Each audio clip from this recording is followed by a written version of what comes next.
Assalamualaikum warahmatullahi wabarakatuh. Bukan hanya ulama ahli fikih, ahli akidah yang mumpuni tafakuh fi dinnya. Beliau juga ulama ahli sufi yang juhud dan wara. Kisah kalimat istighfar yang begitu membekas indah untuk dikisahkan. Imam Ahmad bin Hanbal, murid Imam Syafi'i, dikenal juga sebagai Imam Hambali. Di masa akhir hidupnya beliau bercerita, "Suatu waktu ketika saya sudah usia tua, saya tidak tahu kenapa ingin sekali menuju satu kota di Irak. Padahal tidak ada janji sama orang dan tidak ada keperluan. Akhirnya Imam Ahmad pergi sendiri menuju ke kota Basrah. Beliau bercerita, begitu tiba di sana waktu Isya, saya ikut salat berjamaah Isya di masjid. Hati saya merasa tenang, kemudian saya ingin istirahat.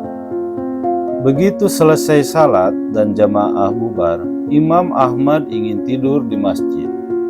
Tiba-tiba marbot masjid datang menemui Imam Ahmad sambil bertanya, "Kamu mau ngapain di sini, Syekh?" Marbot tidak tahu kalau beliau adalah Imam Ahmad, dan Imam Ahmad pun tidak memperkenalkan siapa dirinya. Di Irak, semua orang kenal siapa Imam Ahmad, seorang ulama besar dan ahli hadis, sejuta hadis dihafalnya, sangat salih dan zuhud. Zaman itu tidak ada foto sehingga orang tidak tahu wajahnya, cuma namanya sudah terkenal. Imam Ahmad menjawab, "Saya ingin istirahat, saya musafir." Kata marbot, tidak boleh tidur di masjid."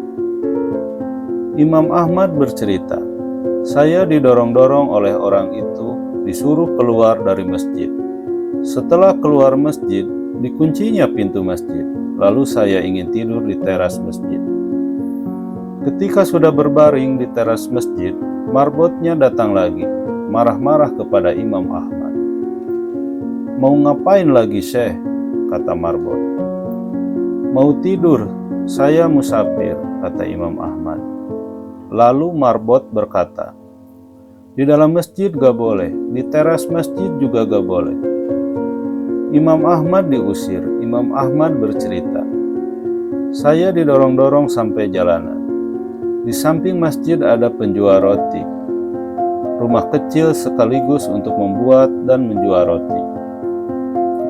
Penjual roti ini sedang membuat adonan sambil melihat kejadian Imam Ahmad didorong-dorong oleh marbot tadi. Ketika Imam Ahmad sampai di jalanan, penjual roti itu memanggil dari jauh, 'Mari Syekh, Anda boleh nginap di tempat saya. Saya punya tempat meskipun kecil,' kata Imam Ahmad. Baik. Imam Ahmad masuk ke rumahnya, duduk di belakang penjual roti yang sedang membuat roti. Dengan tetap tidak memperkenalkan siapa dirinya, hanya bilang sebagai musafir. Penjual roti ini punya perilaku khas. Kalau Imam Ahmad ngajak bicara, dijawabnya.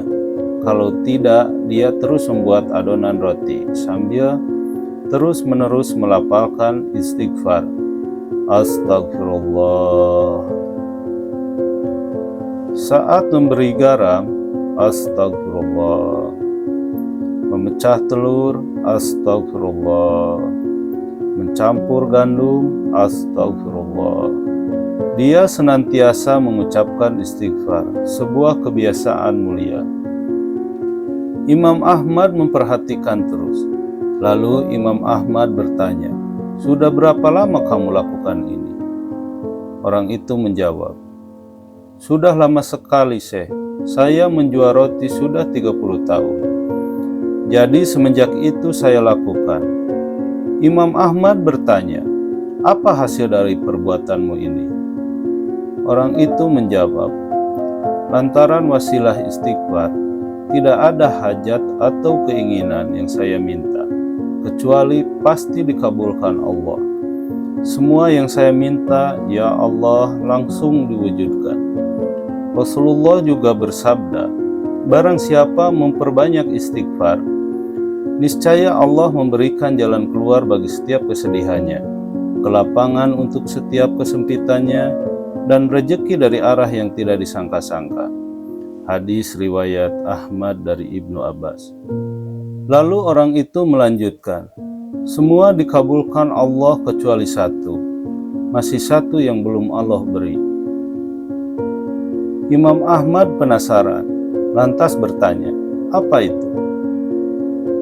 Kata orang itu, saya minta kepada Allah supaya dipertemukan dengan Imam Ahmad. Seketika itu juga Imam Ahmad bertakbir, Allahu Akbar.